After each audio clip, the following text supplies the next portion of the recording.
Estamos de volta aqui acompanhando a reação dos mercados pelo mundo no primeiro dia útil das tarifas de Donald Trump. E essa é uma grande questão. Será que estamos entrando numa crise global econômica, uma crise financeira? O que significa essa reação do mercado em relação às tarifas de Donald Trump, que ele chamou de coisas mais lindas? Neste momento, a gente recebe para participar conosco aqui do nosso All News o ex-ministro da Fazenda, Maílson da Nóbrega, economista, conosco ao vivo aqui. Olá, ministro, bom dia, seja muito bem-vindo. Bom dia, Fabiola. Bom dia, Josias. Bom dia, Sakamoto.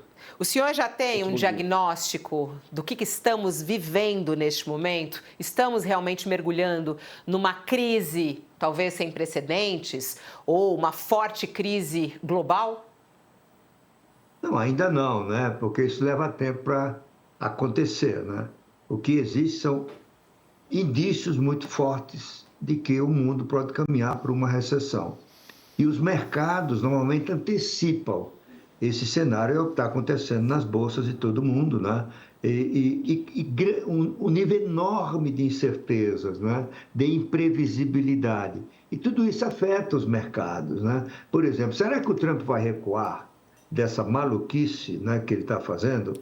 Será que os países vão conseguir negociar com ele e minimizar ou até eliminar o efeito negativo de toda essa balbúrdia, dessa insensatez, desse analfabetismo econômico que tem caracterizado as ações dos Estados Unidos em relação ao uso também inédito, né, de tarifas como arma? Isso é inédito na história da economia mundial, né? Não só de tarifas, como de visto, né? Vistos, com certeza, é a primeira vez que uma potência usa o visto de entrada no país como arma contra quem o critica, quem fala mal dele, quem tem reações contrárias aos seus objetivos, né? Então, em resumo, hoje é uma tremenda incerteza. Isso gera uma grande volatilidade. Dependendo das interpretações que vão surgindo entre os analistas, o noticiário especializado, né, os mercados vão oscilando, né? Eu acho que o efeito disso tudo dificilmente será visto como definitivo, né, em menos de alguns meses, talvez lá pelo final do ano. Todas as indicações é que tudo isso vai dar enormemente errado, né? E aí a volatilidade passa a ser a característica dos mercados. E aí eu tenho até a pergunta que o Josias tinha feito para o nosso outro entrevistado que é economista, o tamanho desse buraco, né? Quando o senhor fala dessa volatilidade, a reação dos mercados, isso tem um prazo para acontecer, professor? Como é que o senhor vê o tempo de duração desse nervosismo do mercado e que impacto isso traz para a vida das pessoas? Olha, o nervosismo deve acabar em algum momento quando os mercados tiverem uma visão muito mais clara de que toda essa sandice vai gerar, né? Aí, ou seja, o Trump não recua, as tarifas começam a fazer efeitos, e em algum momento o efeito maléfico, digamos assim, crescente do Trump começa a se estabilizar. Ele chegou a um ponto, não vai aumentar mais, certo? Digamos assim, né? E aí as bolsas, os mercados, as moedas já terão atingido as suas maiores baixas e começam a se estabilizar. Quando isso vai acontecer, ninguém sabe. Mas, por exemplo, é possível dizer que os efeitos no comércio mundial se estenderão por anos, né? Porque isso é muito mais lento do que o dia a dia dos mercados. Por exemplo, um movimento tarifário parecido com esse, que é a chamada Lei Smoot-Hawley de 1930, não é? Uma reação do Congresso e do governo dos Estados Unidos ao início da recessão que via da quebra da Bolsa de Valores de Nova York em outubro de 1929 em seguida uma quebra generalizada de bancos, né? Quebraram em menos de um ano 5 mil bancos, né? Então a economia começou a desacelerar e o Congresso achou que protegeria a economia americana, aumentando brutalmente as tarifas, né? Os países retaliaram, né? E isso gerou uma desaceleração gradativa do comércio mundial. A queda em 3 anos do comércio mundial foi de 2/3. E isso é tido como um dos fatores que transformaram o que era uma recessão numa depressão. Né? Duvida se foi essa a grande causa, mas ninguém tem dúvida que ela contribuiu, junto com a quebra dos bancos, né? E das incertezas, da imprevisibilidade, da aversão a risco, o adiamento de consumo, o adiamento de investimento, essa conjugação desses fatos com as tarifas é que levou à Grande Depressão de 1930, Doutor dos Maílson, anos 30. Ministro, o Donald Trump dividiu o mundo em dois, né? Há hoje dois tipos de observadores, os pessimistas e os mal informados, né? Eu lhe pergunto se o seu otimismo, o senhor parece estar meio otimista, não, daqui a pouco o mercado se adapta. Os mercados sempre se adaptam a novas regras. O problema é que a regra de ouro do Trump é a ausência de regra. Então, ninguém sabe se ele vai recuar, se ele vai manter. Ele está celebrando o fato de estar ao volante. Não é? Nós estamos, de fato, diante de um cenário que vai se ajustar no curto, médio prazo, ou estamos diante de algo absolutamente inusitado, algo com o qual jamais o mundo lidou? Qual é a sua impressão? Olha, em primeiro lugar, é algo completamente inusitado, né? Nenhum observador da cena internacional, da cena americana, poderia imaginar que haveria um presidente tão ignorante, tão mal informado, tão analfabeto em economia, né, capaz de botar o mundo de cabeça para baixo. Afinal, o Trump é o presidente de um país que tem as 7 melhores universidades do mundo. É um país que tem a maior quantidade de prêmios Nobel de economia do mundo. E tem as melhores escolas de economia do mundo. Como é que pode? Tá certo? O que você está vendo aqui? É coisas inacreditáveis. Por exemplo, o estrategista mais importante do Trump é o Peter Navarro. Descobriram que ele tem um PhD em economia pela Universidade de Harvard. Veja só, né? Inclusive, tem uma coisa circulando como piada, assim, sugerindo que todos os americanos estrangeiros que ganharam o PhD em economia por Harvard, que devolvam esse título para a universidade, porque ela perdeu a credibilidade, tá certo? E você vê, por exemplo, o secretário do Tesouro, um homem bem-sucedido, PhD em História, ele foi o estrategista, né, que formou o cenário que levou o Soros a apostar contra a Libra, né, lá em 1992.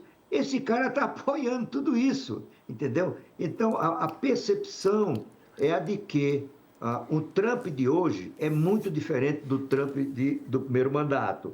No primeiro mandato, ele tinha algumas figuras importantes que ele precisou para dar prestígio à sua administração, porque ele era considerado um cara sem condições de liderar os Estados Unidos, né? Ele trouxe esse pessoal. Só que essas pessoas contiveram o Trump, agora não. Como disse o ex-secretário de Estado americano, o presidente da ExxonMobil, o Rex Tillerson, né? Ele falou o seguinte: o Trump é um perfeito idiota. Ele falou isso, né? E tem uma matéria que saiu a semana passada no Financial Times mostrando o seguinte: o que o Trump tem hoje é uma equipe de bajuladores que concordam com tudo que ele quer fazer. E eu vi outro dia uma manifestação da Eurásia, aquela grande empresa de consultoria americana de estratégia, de análise política, dizendo o seguinte: ele toma decisões sem consultar sem consultar ninguém, ele apenas manda fazer. E na vã ideia de que tudo isso vai enriquecer os Estados Unidos. Então, quando eu digo que o mercado vai estabilizar, é porque o mercado não pode ficar o tempo todo caindo, indo para zero. Em algum momento, o mercado para. Agora, o efeito permanece. A incerteza, a provável queda do comércio mundial, os efeitos danosos dessa maluquice na economia mundial, no emprego, não é? Os Estados Unidos vão empobrecer, não é, relativamente à situação anterior, apesar de o Trump estar usando essas palavras hiperbólicas, né? É maravilhoso, é fenomenal, é incrível. Os americanos vão ter uma prosperidade nunca vista, né? Desculpa, não te ouvi. Não, ministro, bom dia. Bem, considerando a gente está passando agora por um momento, como o senhor está colocando, de turbulência, né? E até a gente chegar num ponto de equilíbrio que pode ser um mundo, inclusive, mais caótico e mais pobre, né? Agora, o que a gente pode esperar em termos de Brasil? Eu sei também que é difícil, é um exercício de futurologia, que as coisas não são cartesianas, que tem taxa de comércio com o Brasil e Estados Unidos, mas vai influenciar a China, pode mandar coisa para cá, pode investir, pode não investir, temos gargalos. Como é que vocês avaliam, né, o que vai acontecer com o Brasil em termos de inflação e taxa de juros a partir do que está acontecendo? É possível traçar um cenário? Olha, Sakamoto, antes de responder a pergunta, eu queria dar uma explicação por que o Trump está fazendo. É uma completa insanidade, tá? Acho que eu acho que é bom para os telespectadores, os que estão ouvindo o UOL. Quer dizer, tarifas servem para regular o comércio entre as nações, tá? Não é para prejudicar uma ou outra nação. Então, o Trump, ao fazer isso, ele está violando princípios básicos que são conhecidos há pelo menos 2, 3 séculos. Ele está voltando ao século XIX nos Estados Unidos, né? E tem uma regra que é adotada, pelo menos desde o século XIX, que a chama cláusula de nação mais favorecida. Isto é, uma regra que o mundo adota, que um país que exporta para os Estados Unidos, né? E ele tem uma tarifa mais baixa do que aquela de outro país, o México, vamos dizer assim, né? A tarifa brasileira para os Estados Unidos é 3, para o México é 5. Qualquer país pode reivindicar que o Brasil cobre só 3. A mesma coisa com relação aos Estados Unidos. O que ele está fazendo agora? Ele criou uma ideia de tarifa recíproca. A tarifa recíproca é outra forma de exercício da estupidez, não é?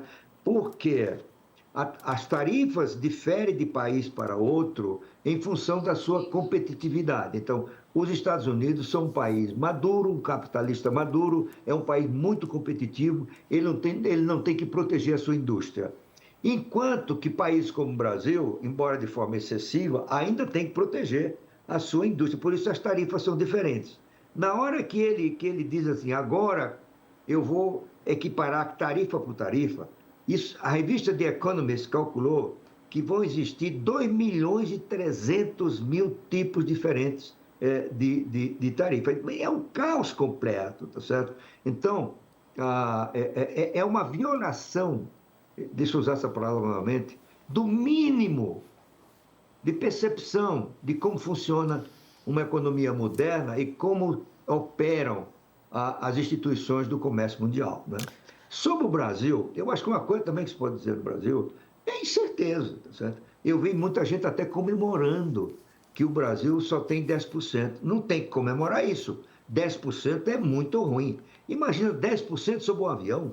É muito, porque os aviões, eles costumam ter uma tarifa mais baixa, tá certo? 10% é muito, né?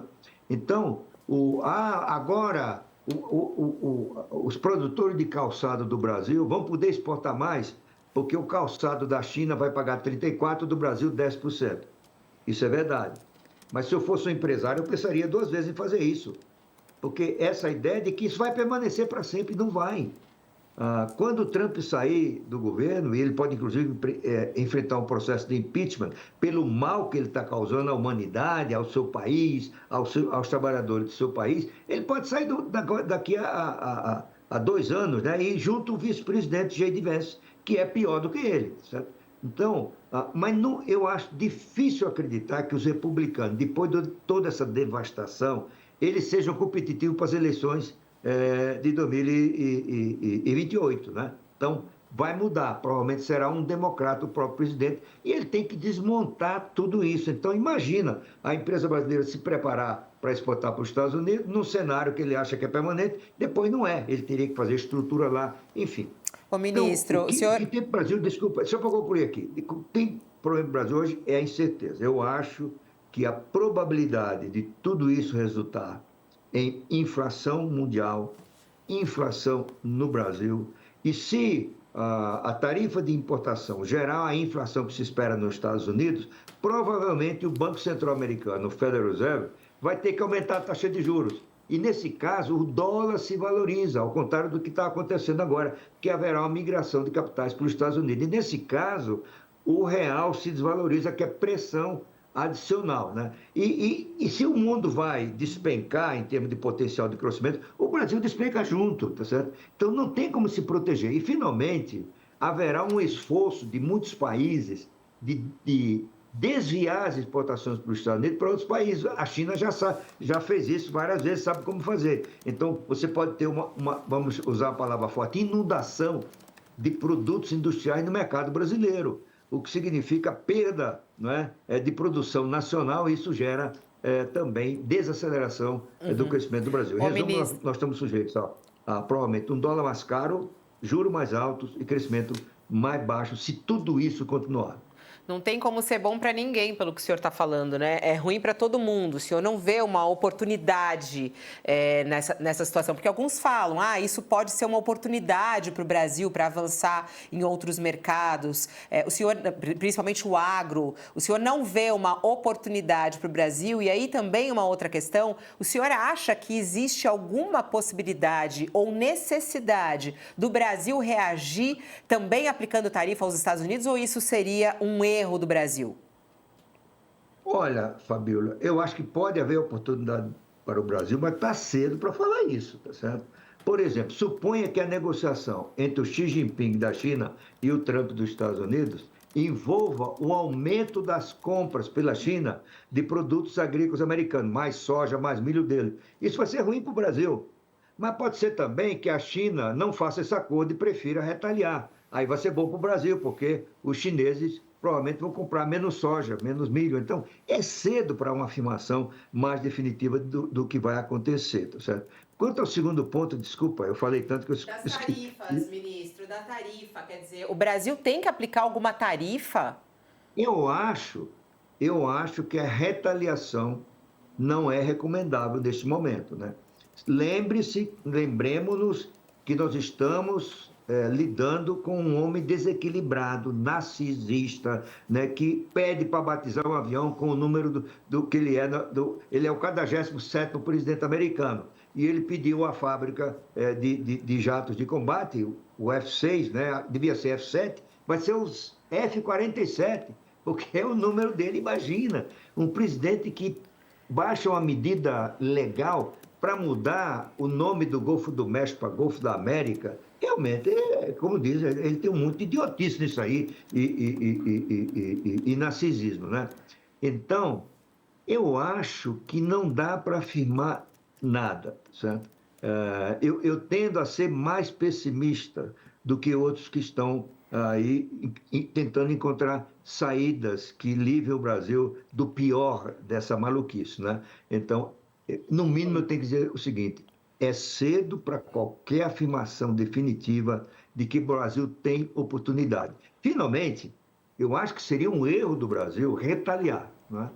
Nesse momento, o recomendável é ver o que vai acontecer. Esperar um pouco, como é que os outros estão reagindo, conversar com aqueles que estão reagindo, tá certo? Já tem gente retaliando, né? Mas é bom lembrar que nós estamos... o mundo está vivendo, e aí é uma afirmação da revista The Economist, o mundo está vivendo com um governo que tem característica de máfia. Por exemplo, está dito isso no editorial do The Economist. Máfia o que é? Você não pode confrontar a máfia que ele manda te matar. Então, retaliar leva o Trump a dobrar a alíquota, né? Ele já disse isso: se retaliar, eu vou dobrar a alíquota, né? E a forma de calcular a alíquota que ele estabeleceu é totalmente obscura, né? É tanto que alguns países que estão reduzindo, por exemplo, Israel anunciou que zerou todas as tarifas. O que é que o Trump fez? Aumentou a tarifa para o Israel, porque ele acha que isso não é suficiente. Então, dessa cabeça pode sair qualquer coisa, entendeu? Então, é sempre bom afirmar isso. Em tese... O ambiente é de incertezas. Um maluco, um narcisista, segundo o ministro. Eu achei curiosa a sua fala, ministro. Calma, José, já vou te passar. Achei interessante. É melhor não retaliar, vai ser um erro. Não podemos esquecer quem está do outro lado, né? Vai lá, Josias. Retaliar será o último recurso. Isso é que eu acho que o governo deve fazer. Sim. Certo?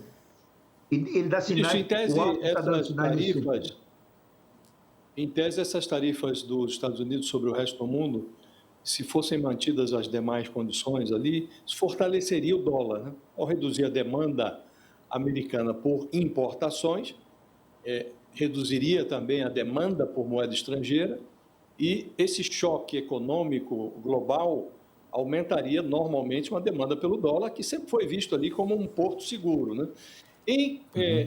Ao contrário disso, o dólar caiu. E aqui no Brasil ficou um zigue-zague. Ainda hoje abriu em alta, agora estava caindo, agora há pouco o dólar estava caindo. Afinal, o que vai acontecer com o dólar diante desta maluquice do Trump? Nós teremos aqui um efeito benfazejo com a queda do dólar e, consequentemente, uma atenuação do efeito inflacionário que o dólar sempre exerce? Ora, o que nós estamos vendo hoje é a reação dos mercados às incertezas, a percepção de que toda essa bagunça vai gerar uma desaceleração da economia americana e mundial. Isso tende a enfraquecer o dólar. Mas daqui a pouco, como eu disse aqui, pode ser que um aumento de taxa de juros nos Estados Unidos em reação à inflação faça um movimento oposto, né? E o dólar começa a ficar mais valorizado em relação a outras moedas, né? O que vai determinar isso, a rigor, é o efeito inflacionário dessas medidas e a atitude que o Banco Central americano vem a tomar. Porque, no primeiro momento, o aumento das tarifas não gera inflação, ela gera uma alta de preços. Só inflação é a alta continuada dos preços. Então, se uma alta dos preços implicar uma transmissão disso ao longo das cadeias produtivas, né? Uma continuidade de reajuste de preço, aí é inflação mesmo. Portanto, o Fed vai certamente esperar para ver qual é o resultado, porque se o efeito for a transmissão desse aumento de hoje aos preços de amanhã, aí o Fed vai ter que aumentar a taxa de juros para evitar que haja um processo de inflação grave sem controle nos Estados Unidos. Agora, esse movimento que o senhor antevê do Banco Central americano, não pode ocorrer uma inflexão se houver lá uma grande recessão ou uma recessão acentuada? Aí não pode haver... Pode, a rigor pode, mas tem um cenário muito pior, Josias, Já está a inflação, né? Estagflação. Então, na estagflação, ou seja, uma situação em que a economia desacelera, mas os preços continuam subindo, né?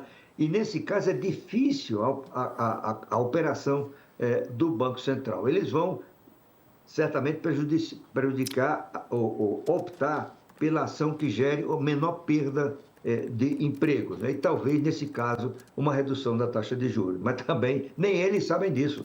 O próprio presidente do Banco Central já falou isso. Ninguém sabe o que vai acontecer, certo?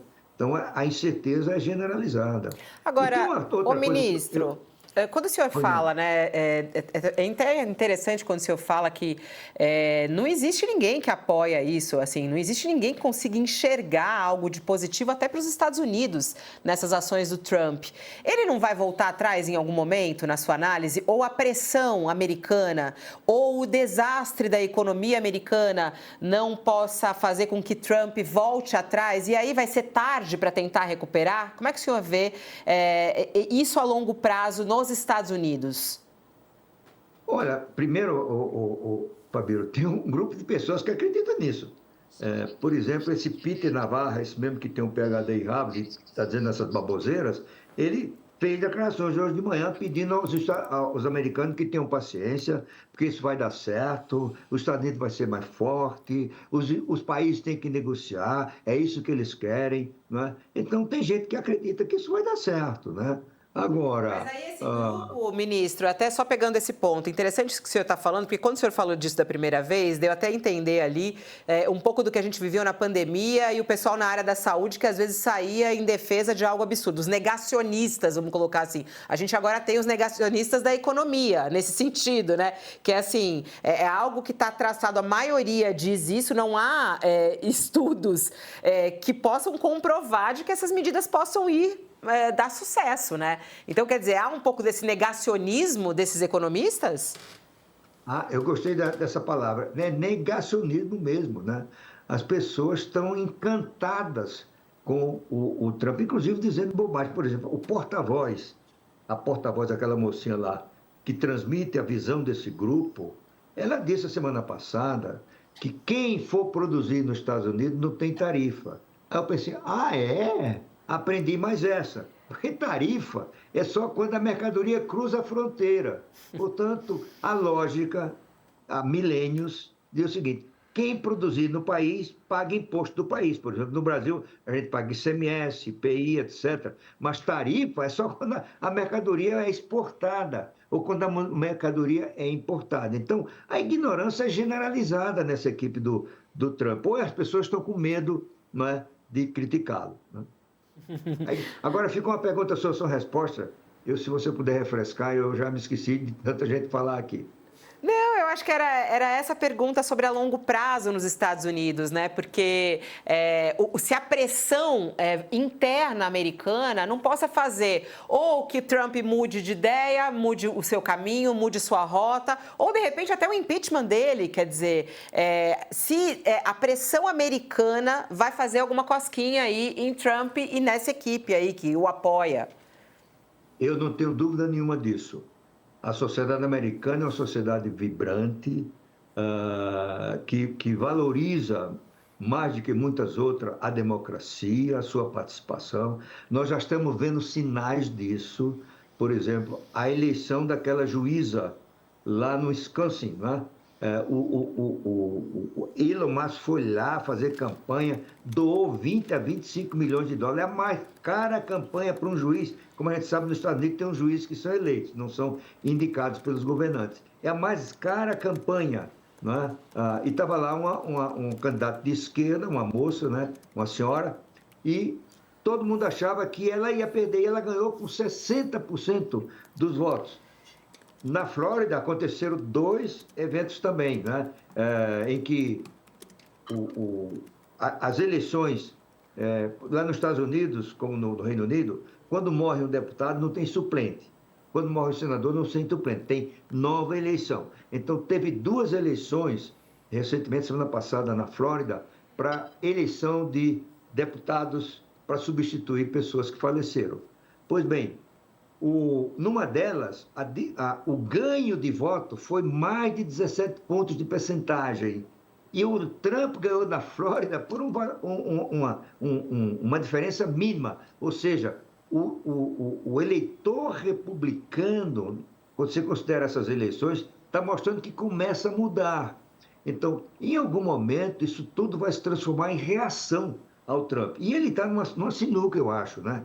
Porque ele está convencido de que vai fazer a prosperidade americana ficar muito maior. Aliás, ele acha que os Estados Unidos estão sendo explorados, estuprados, né? As palavras são fortes, o que ele está usando, né? Então, ele está gerando a impressão que vai ser maravilhoso, os Estados Unidos vão ser fantásticos, né? E isso não vai acontecer. Que as empresas americanas vão voltar para os Estados Unidos. A probabilidade disso acontecer é próximo de zero, na minha avaliação. Por que as empresas americanas migraram para a Ásia a partir dos anos 90? Porque acabou na União Soviética e desapareceu o risco de uma terceira guerra mundial, pelo menos na percepção dos dirigentes dessas empresas. Então, a segurança, que era o nome do jogo nas decisões de investir fora dos Estados Unidos, agora passou a ser eficiência. Produzir onde for mais barato. Né? E por isso, eu considero o iPhone o símbolo disso aí. O iPhone custa hoje menos da metade do que custaria se fosse produzido nos Estados Unidos.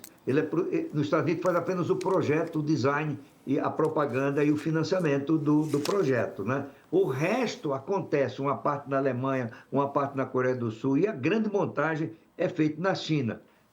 Será que os dirigentes da Apple optariam para produzir com menor eficiência nos Estados Unidos? Claro que não, né? Não são malucos, né? Não jogam dinheiro fora. Então, o que o Trump está propondo é que o iPhone dobre de valor. Né? Isso vai acontecer também com a geladeira, com a máquina de lavar, com o automóvel, com a bicicleta, com a moto, né? Tudo vai ficar mais caro. Então, eu acho que a promessa dele não vai se materializar, embora ele esteja comemorando. Por exemplo, a Hyundai anunciou um investimento de 10 bilhões de dólares. Ele disse, já é o resultado das minhas tarifas. Claro que não é. Para você fazer uma fábrica em qualquer lugar do mundo, leva de 5 a 10 anos. Então, a Hyundai não decidiu investir 10 bilhões de dólares nos Estados Unidos numa fábrica em 3 meses, né? Que é menos de 3 meses que é a duração do mandato do Trump. Mas ele está se iludindo com isso e fica afirmando, vão ser trilhões, né, de investimento aqui nos Estados Unidos. Provavelmente não vai ter esse investimento e isso vai ser contra ele. E se ele recuar, ele vai ser prejudicado porque ele vai não cumprir as promessas de campanha que fizeram muitos americanos, iludidos com essa ideia de fazer a América grande novamente, né? Votaram nele, porque eles estão revoltados, porque perderam emprego, porque perderam o futuro e tudo mais, né? Então, eu acho que o Trump está numa sinuca. Se ele recuar, perde popularidade.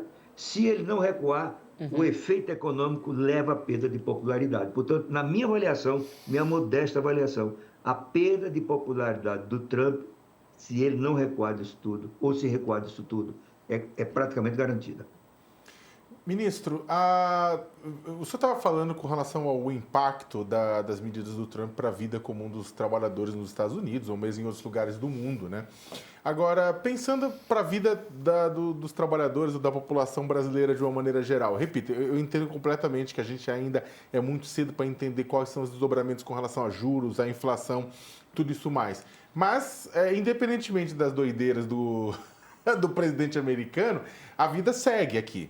Então, e aí você tem o quê? Pessoas que não sabem se vão comprar casa própria, se não compram casa própria, se procuram financiamento, se juntam, deixam para guardar o dinheiro, se vão comprar o carrinho delas ou não vai parcelar, se vai botar o filho na escola particular ou manter na pública. Eu sei, eu não estou pedindo dica de investimento, mas qual seria, o que faz o brasileiro médio enquanto está acontecendo tudo isso? Se protege em algum lugar ou fica onde está e espera passar? Olha, à medida que o brasileiro médio se informa cada vez mais, e a imprensa está exercendo o seu papel crucial de informar, de trazer análise, né, de trazer as objeções a essa maluquice, isso vai levar, a meu ver, ao início de um adiamento, né? Ou seja, eu ia comprar o carro, vou esperar mais 2 meses, né?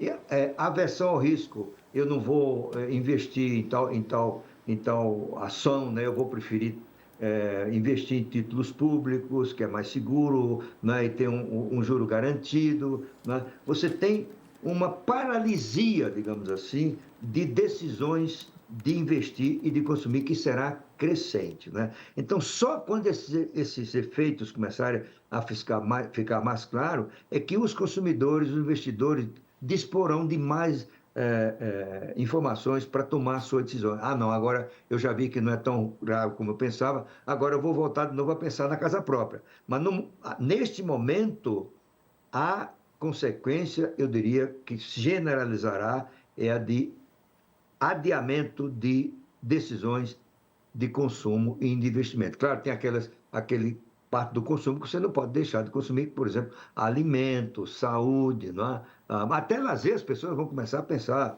vão pensar em férias. Será que é a hora de viajar para o exterior? Será que a gente não pode adiar essa viagem de férias dos nossos sonhos por mais 2 meses para a gente ver que o ambiente fica menos confuso, né? Então, nesse momento, isso pode se prolongar por alguns meses, que eu tenho repetido aqui na conversa com vocês. É um ambiente de total incerteza. E total incerteza é diferente somente de certeza, né? Você não sabe o que fazer.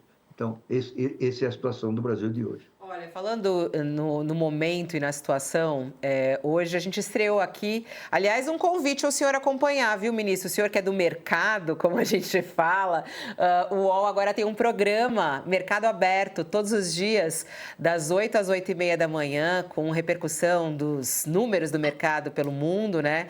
E também esse início do mercado brasileiro, programa apresentado por Amanda Klein, nossa nova apresentadora aqui, e que vai comandar o Mercado Aberto todos os dias. duas. E hoje ela trouxe uma informação importante, está na nossa página do UOL já, para quem quiser o texto também, da reportagem da Amanda Klein, falando sobre as exportações brasileiras, né? Que 30% das exportações do Brasil, como petróleo e nióbio, não terão tarifas.